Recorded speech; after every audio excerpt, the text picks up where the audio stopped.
O mankind, we created you from a single pair of a male and a female, and made you into nations and tribes, that you may come to know each other. Verily, the most honored of you in the sight of God is the most righteous of you. And God has full knowledge and is well acquainted with all things.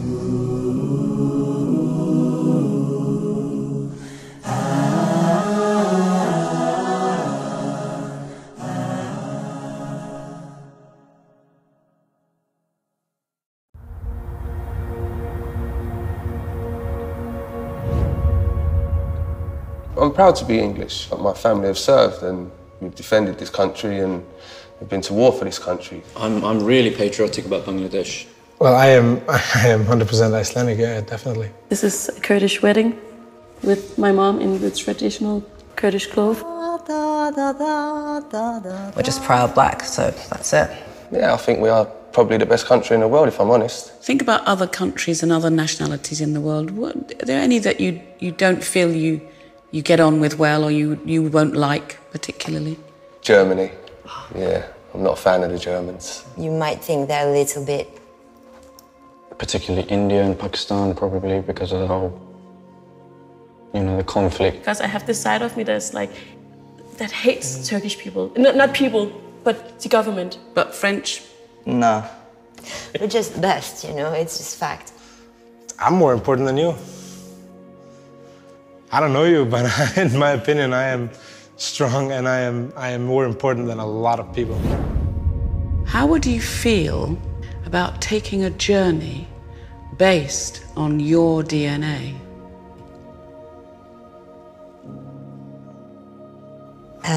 Yeah, I feel very intrigued. What could you possibly tell me that I don't know? So do you know how DNA works? So you get half from mum and half from dad, so 50% from each of them, and they get 50% from their parents, and back and back and back. And all those little bits of your ancestor, they filter down to make you, you. I need you to spit in this tube for me. You spit up to the little black line. That's a lot of spit.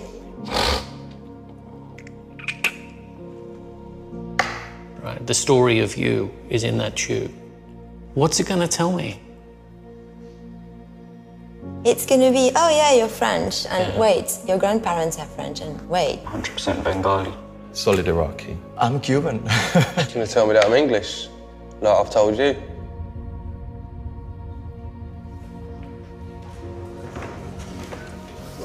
Jay, can you come down and join us? I'm a little bit nervous, I have to say. So you ready to find out your results? Will you read it out to us, please? Wow, look at me.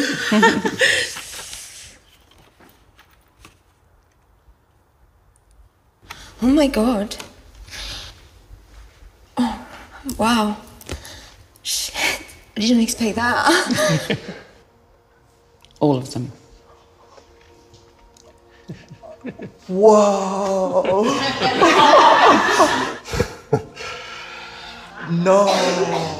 No. Caucasus, which was Turkish? Yeah. Eastern Europe, Spain, Portugal, Italy, Greece. I'm 32% British.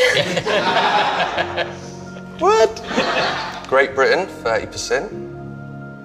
Can we... 5% German. I'm Irish. Yeah. So I'm a Muslim Jew. Great Britain, 11%. Are you sure these results are mine? Eastern Europe?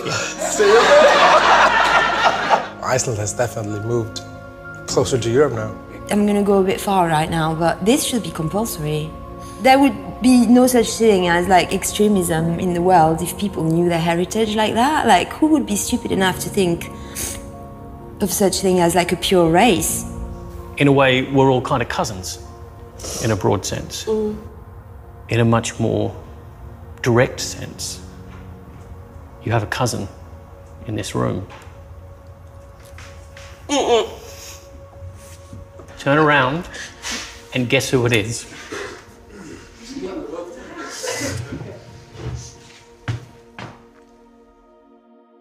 Wash, Yeah. What's that? why don't you come down here and meet your cousin? God, this is amazing.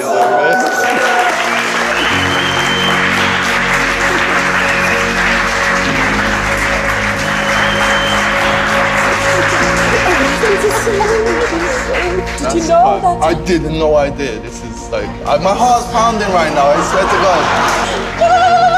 We met. Jay from everywhere by the reason this. I'm a real man of the world. Wow, that's beautiful. Thank you. So would you like to travel to all of these places? Yeah. Hell yeah. Oh yeah.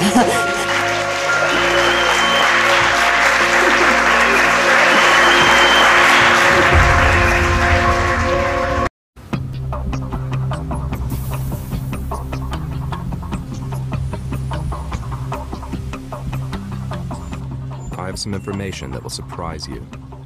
For the past 15 years, scientists have been using cutting-edge technology to investigate your family history. We've been delving into your distant past, and we've discovered something incredible. It's time we shared it with you.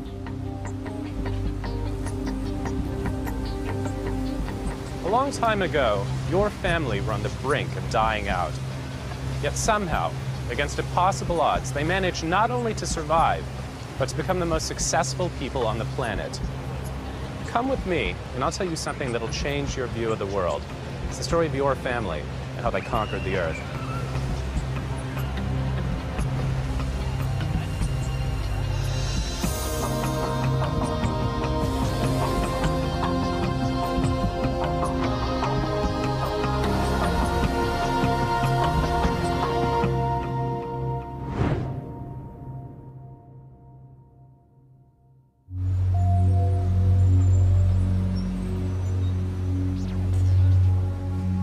What if I told you that scientists have discovered a time machine, a portal that has allowed us to see back into ancient history? And what if I told you that for the past 10 years, I've been using this time machine to gather information that has been rewriting history, your history? And where does this information come from?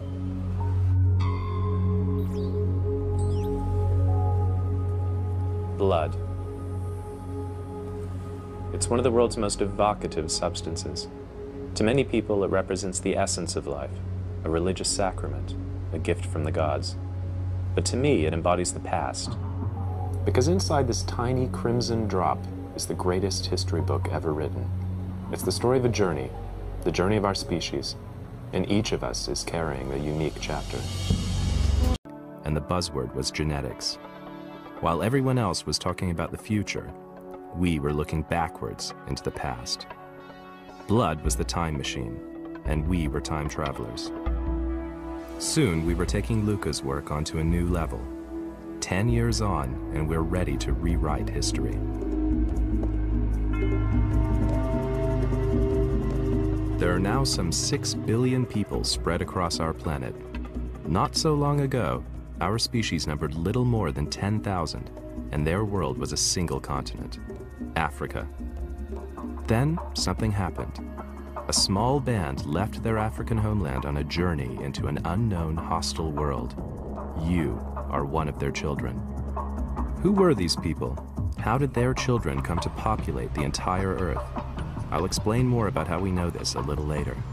We are desperately close to the answers.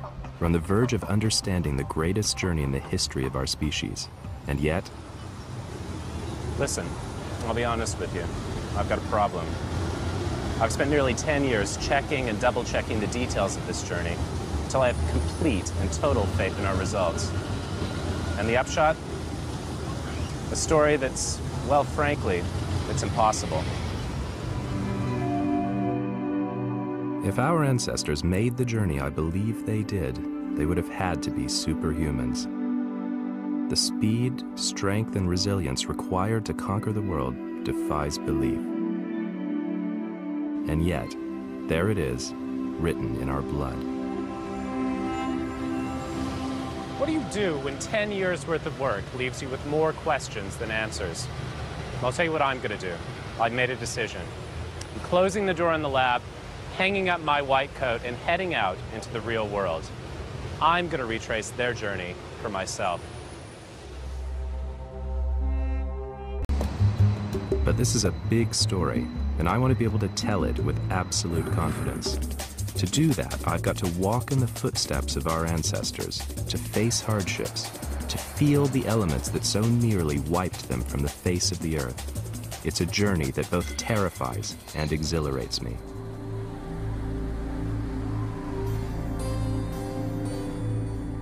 First stop, the place where it all began, the birthplace of every human being alive, Africa. Our genetic time machine has revealed a small surviving tribe, the direct descendants of our earliest ancestors. Unlike the rest of us, they stayed on here, and I'm hoping I can learn from them why some of their family left to start the greatest journey in history. Come on, let's meet the family.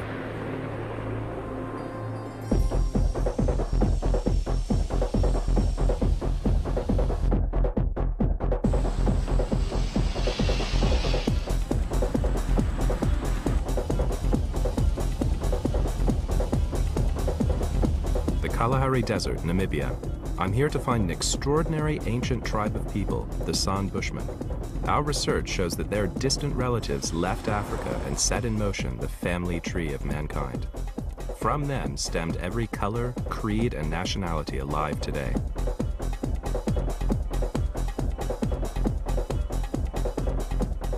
We know the fathers of mankind started their journey from here, but why did they leave?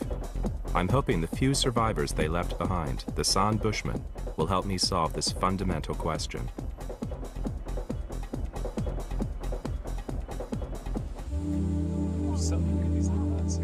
50,000 years on, I hear their numbers are dwindling fast. Soon they could be gone entirely. I'm arriving not a moment too soon. Hello? How are you? I'm Spencer. And my two children, they are boys. This is my wife. Amazing. Do you want to see a picture of my daughter? Yeah. This is her in her school uniform. What's her name? Margot. I have to explain to them why I'm here. But how do I begin? For a start, what's Bushman for geneticist anyway? I sense this is really going to be tough for a lab rat like me. I just want to tell you a little bit about why I've come here. It's mostly to find out about your way of life. I'm really excited to be here. You know, it's such a dream for me to get to meet the San people, the Bushmen. In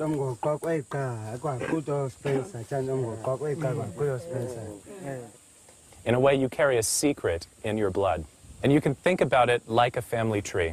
I explained the tree was just like the family that we all belong to. My family line is one of the small fractured branches at the very top, while theirs is the oldest on Earth, the biggest branch at the base of the trunk. I get the feeling I'm not explaining this at all well, but they're way too polite to say so. This is really quite embarrassing. So it's a great privilege for me to come and meet my distant relatives and the people who give us a glimpse of all of our ancestors. So in one sense, we're all Khoisan. We're all San people. It's just that my skin is slightly redder. We would like to thank you for the information that you brought for us. This is like a dream for me. Everything predicted in their blood seems to be written in their faces. It's like looking at a composite model of every face from around the world. The eye shape of East Asians, the high cheekbones of Mongolians, the mid-brown skin that could turn darker or lighter. So how do I know that of all the people on Earth, the San are direct descendants of our oldest ancestors? I'll try to explain a little better this time. I work with DNA, our very own manual of life. It's in our blood, in every cell of our body, orchestrating our life processes. DNA is a ladder of just 4 linked molecules, A, C, G, and T, strung together in pairs in an incredibly long and complex sequence. If laid out, the DNA from one person would stretch to the moon and back 3,000 times. In our cells, this chain is broken into 46 bundles called chromosomes. Because of its sheer length, DNA is prone to develop small glitches in its sequence. They're called mutations. Everybody has them. When they occur, we pass them on to our children. We call these inherited mutations markers. As our chromosomes pass down through the generations, they carry these markers with them. They write our history. They are the source of our time machine, the way we can see back to our earliest ancestors.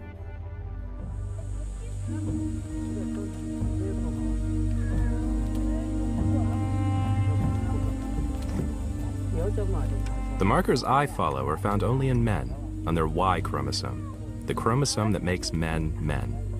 But of course, men don't travel alone, and the journey of man is the journey of everyone. The San Bushman markers are quite unlike any others found outside of Africa. In the world's family tree, their branch is the first to split from the rest. That's how I know they must be the oldest tribe on Earth. And now I'm here with them, looking for clues to find out why their ancient brothers and sisters left this place. The first thing I noticed was their incredible language. They speak with clicks and other sounds totally alien to me.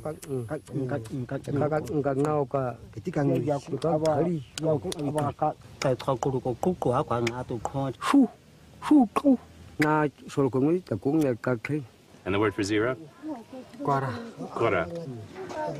They try to teach it to me. And for two? Ta. And three? Lani. And four? Go.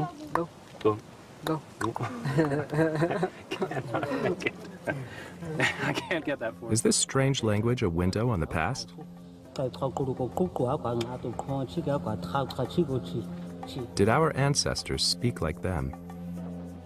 Merritt Rulin, a linguist from my old university, Stanford. Bushman is the only family which has clicks. Those kinds of sounds. None of the other world's language families have these sounds. So this is really what makes Bushman languages different from all of the other world's languages. There's a reasonable hypothesis that these clicks are in fact ancestral sounds which have been lost in all of the other world's languages, probably lost just once in Africa. And then the group which lost these clicks left Africa and spread throughout the entire world. I mean, we come from one being to another. That's a migration. If we believe that we were created here in the Four Sacred Mountain area, this is where we came up from the ground. In other words, we were birthed into this place, just like we are all birthed by our mother. I also have my own sense of what that story might be using science. I'm a geneticist. And everybody around the world is very closely related to each other. We're all part of one big family. In fact, we're all related to people who lived in Africa as recently as 50,000 years ago. That's only about 2,000 generations. So you have distant relatives living all over the world who are essentially African. And you yourselves are essentially African. So am I. Can I show you some pictures of some of the people we've met? Yep. These are people known as the San Bushmen who live in southern Africa. And they are some of the oldest people on the planet. Are these the people that have that clicking sound? Exactly. Yeah. Okay, exactly. Fascinating people. Now, the evidence is that the first people who left Africa followed a coastal migration route along the south coast of Asia, and they ended up in Australia. The Australian Aborigines. We visited them. So you're basing this on the genetic trail? Exactly. Now these people who were in Australia, they mainly were more together as a group, you know, like more cohesive. More cohesive, and there are lots of different populations in Australia, speaking very different languages. They have different cultures, different myths. Why do you call something that a people will tell you a myth, as opposed to an experience that they had and they relive it over and over, rather than calling it a myth? Would be able to call it something else? Because I have a real strong feeling about that. That, you know, if you call something a myth, it's a substandard event that does not That's have a good any point. relevance, because they are real as we understand them. They're not myths. And Absolutely. That's a very good point. And my bias as a scientist is that I like to see evidence for things. Yeah, okay. So that was the first migration out of Africa, according to the genetic results that we got. Now the next one followed a slightly different route, one that went inland. I'm getting pretty good at this. Of course, it helps that I brought the family album along. And this man is a direct descendant of a person who lived in Central Asia about 35 to 40,000 years ago. Wow. And his ancestor is also the ancestor of most Europeans and Native Americans. Wow. He's a man called Niyazov, who lives in Kazakhstan. Are you the same person that did some research I noticed on the internet that says that the Native American people are somehow connected to Central Europe? Yes, Central Asia. Central Asia. Yeah, that was a paper that we published last year. Okay. That's good to know. What do you think of that? You know, and I was looking at a book from people from Central Asia, and I saw my cousin Emmett and Abraham, Auntie Grandma Buggy, and I said, my God, I got family over there in Central Asia. These were the Mongolian people. Yeah. Central Asians. Yeah. Oh, yeah. That's it right there. In the eye, he looks like Oriental, and then he's got Negro features to some extent, and also Caucasian, kind of all mixed together. So that's interesting, very interesting. These are the Chukchi people, and they're your distant cousins. They're still living in northeastern Siberia. I visited them recently. Oh, they're the ones that have With the reindeer. With the reindeer. Yeah. Reindeer. I've seen them on TV. Their home is... They're Yeah, the home looks like a teepee. And the results show that they are your ancestors. They ultimately made that trip across the Bering Strait into the Americas. Wow. About how tall were these guys here? About 5'8", 5'6", 5'8". Yeah, not too tall. Yeah. And by looking at the genetic data, we can estimate that as few as 10 or possibly 20 people were in that first group, the first wave of migration into the Americas. Yeah. My story about the journey of man came as no surprise to these Navajo. The idea of migration had been central to their own creation story since the beginning of time. The point is that somehow we're finally acknowledging one another from the scientific realm and from the traditional realm, saying that, yeah, the puzzle is starting to fit together. And we complement each other. And we're all complementing each other. It took our ancestors, those first humans, around 35,000 years to make the perilous journey from Africa to the New World. Today, nearly 500 generations later, their descendants can make the trip in less than a day, from anywhere in the world. And every year, for about 5 days, nearly 1 million people do precisely that. They come here to Rio de Janeiro for one of the most exuberant celebrations of life anywhere in the globe. That's why I've chosen to end my journey here.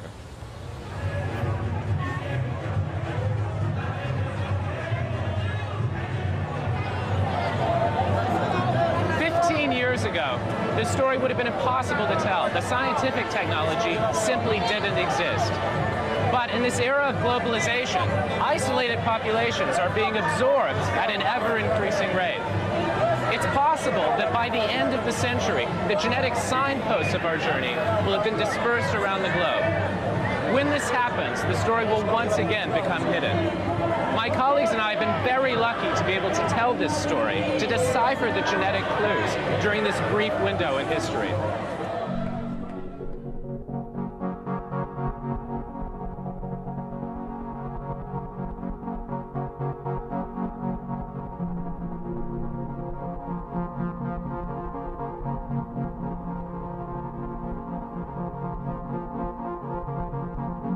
My journey around the world has only been possible because of some unusual people.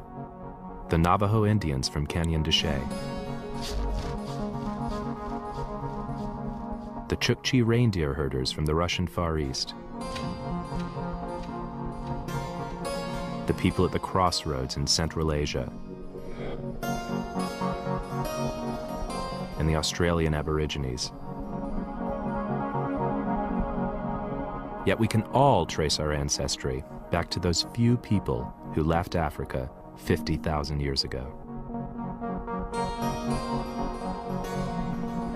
Heads up, girls and boys. 1, 2, 3.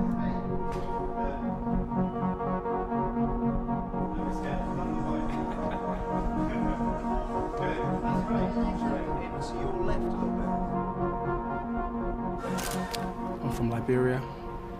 I'm African and Native American. I'm from New Zealand.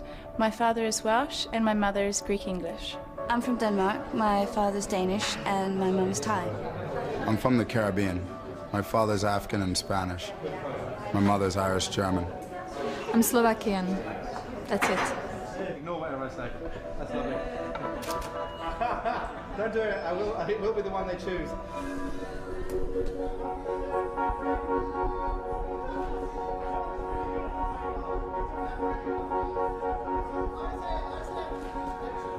So, I've reached the end of my journey. And what have I learned? Well, a lot. I've been humbled by the courage and resilience shown by our ancestors. And I've witnessed firsthand the powerful combination of intelligence and the human spirit. And reassuringly, I've proven to myself that all those years in the lab weren't wasted. The story carried in our blood really is true.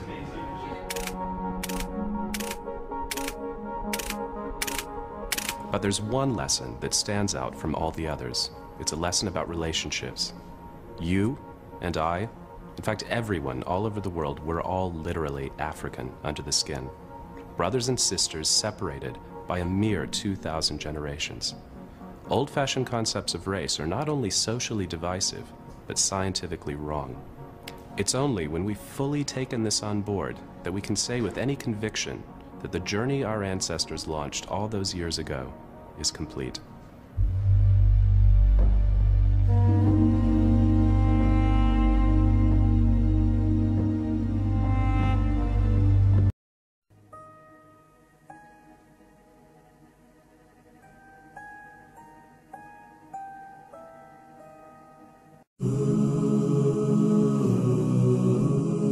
O mankind, we created you from a single pair of a male and a female, and made you into nations and tribes, that you may come to know each other. Verily the most honored of you in the sight of God is the most righteous of you. And God has full knowledge and is well acquainted with all things.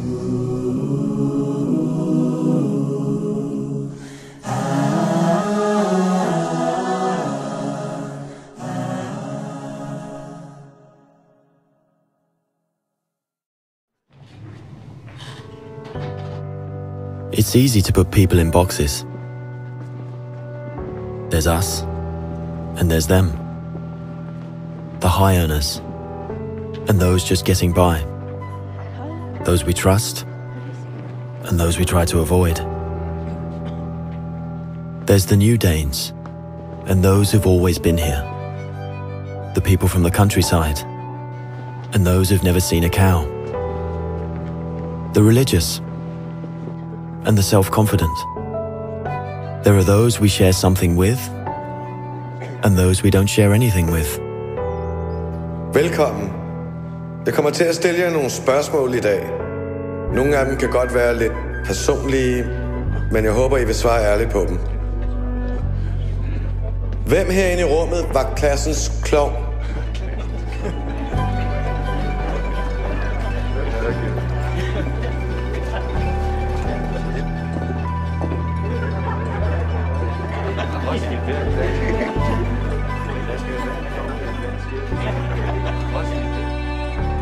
Hvem er bonusforældre?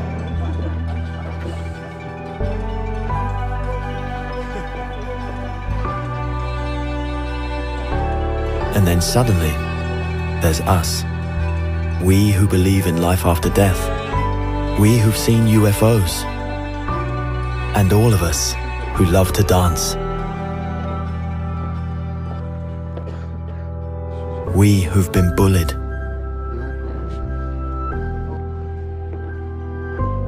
And we who've bullied others.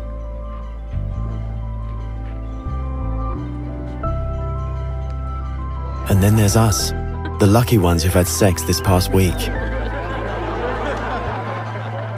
We who are broken-hearted. We who are madly in love. We who feel lonely.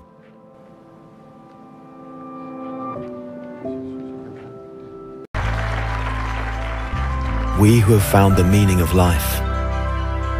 And we who have saved lives.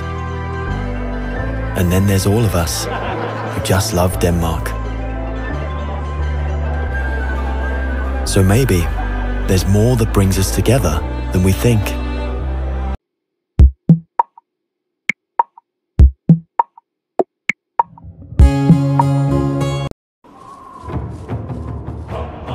It shouldn't have happened. That Homo sapiens, our species, survived. For 200,000 years, the odds have been against us.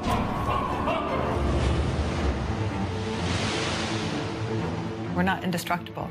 There are evolutionary dead ends. There are some species that don't survive. Our ancestors not only survived, they spread into every corner of the globe. Only Homo sapiens were able to migrate in and colonize the world's most difficult terrain. Even places forbidding to any form of life. They found a way. If you are not resourceful, you die. Follow anthropologist Niobe Thompson as he travels the globe, retracing our remarkable human odyssey. My name is Niobe. He's looking for echoes of the past in the skills of people living in remote. How did our greatest of grandparents not only survive their treacherous world, but ultimately become our planet's dominant species? What you really find out, they were capable of amazing things. The Great Human Odyssey, up next on Nova, where it is harsh and unforgiving.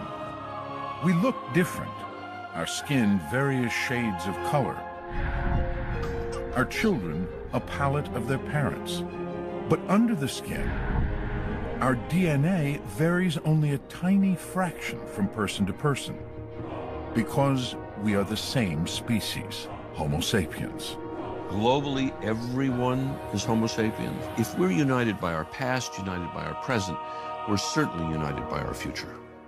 They left for us is their bones. But now, new discoveries are beginning to reveal their complex evolution, their strategies for survival, and their seemingly relentless drive to reach everywhere. Understanding how our ancestors accomplished this feat is driving anthropologist Niobe Thompson on his own around-the-world journey. That looks like a hand axe to me. He's exploring important archaeological sites and observing the world's last hunter-gatherers to understand how our ancestors were able to conquer every environment on Earth. Our species has the unique ability to live almost anywhere, any climate, any temperature. One species everywhere. That's astonishing. But that's not how our story began.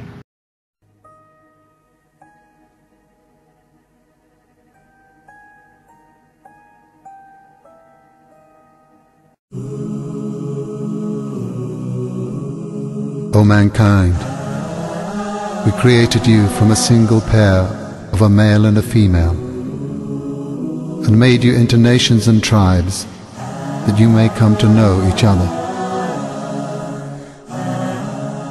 Verily the most honored of you in the sight of God is the most righteous of you. And God has full knowledge and is well acquainted with all things.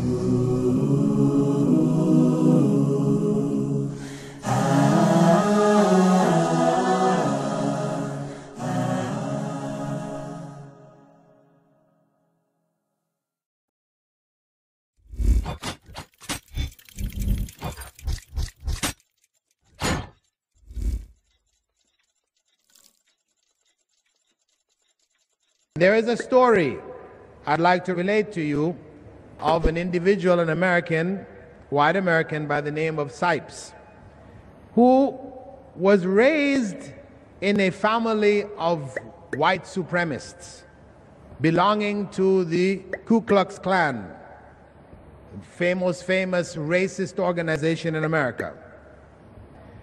And he talked about having joined that organization from he was 14 years till he was 21. And he became a high-ranking official in the clan. He was involved in recruiting, etc. for it. And when he was asked about the reasons for his attitude, towards black Americans, African Americans, he said because that's what everybody in his family said. This is what he grew up with. They were always referring to black people as cockroaches, violent and bad, and they were just leeching off the white people. Eventually, he got involved in crime and ended up in jail. And while he was there, he had joined up with one of the racist groups in the jail, because people polarize in jails, Aryan Nation. And he, at that time, though he had joined with this group for his own self-protection, he had time to read. And he started to study about racism and race and people and their origins, etc. And he started to have some doubts about what he had been raised with. And the more he read, the more doubts he started to develop. Eventually, he came out of jail and he met some Muslims. He ended up being a roommate of a black who was also a Muslim. And through the behavior, how that person as a Muslim treated him, sharing with him whatever he had, and he just couldn't understand it, why he would be so forthcoming and so sharing, it eventually won him over and he became a Muslim. From a white supremacist belonging to the Ku Klux Klan, being opened by reading. Of course, that's why Allah says in the Quran that these differences in color and tongues, etc., are from the greatness of Allah and have nothing to do with superiority or pride. This is clear to those who have knowledge. To those who have knowledge. A person without knowledge moves on emotion. So they can't change. Difficult to change when what you are reacting to is a product of emotion and not knowledge. And this is why, from the Islamic perspective, back to the Quran again, we find in the Quran where Allah identifies there the beginning of racism. Where? In the creation of Adam. When Adam was created, the angels and Iblis, Satan, a leader among the jinn, were instructed to bow in recognition of Adam's special place with Allah. Iblis refused. Satan refused.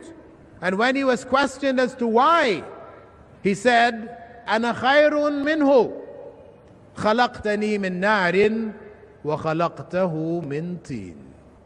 I'm better than him, Adam. That man that you want me to bow before. I'm better than him because you created me from fire. The jinn are created from fire. And you created him from clay.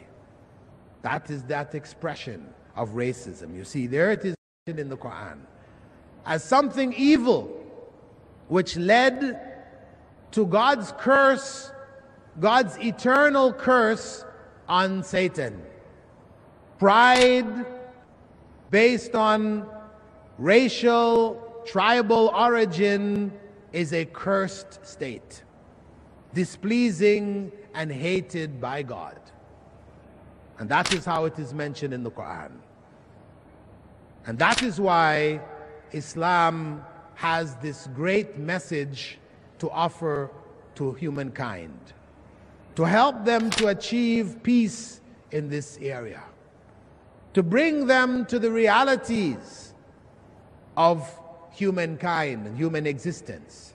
Human beings are one human race. And there is only one God. And as such, God created for human beings only one message. He did not want confusion amongst people. So he didn't create a variety of messages. He created, with the first human being on the earth, one religion, one God, one human race, and one religion. And that religion, the religion of Adam, was submission to the will of God, obedience to God's command. And that is what in Arabic is referred to as Islam. And we can find in our times people seeing that and being moved by that to become Muslims. For example, in the statements of Muhammad Ali.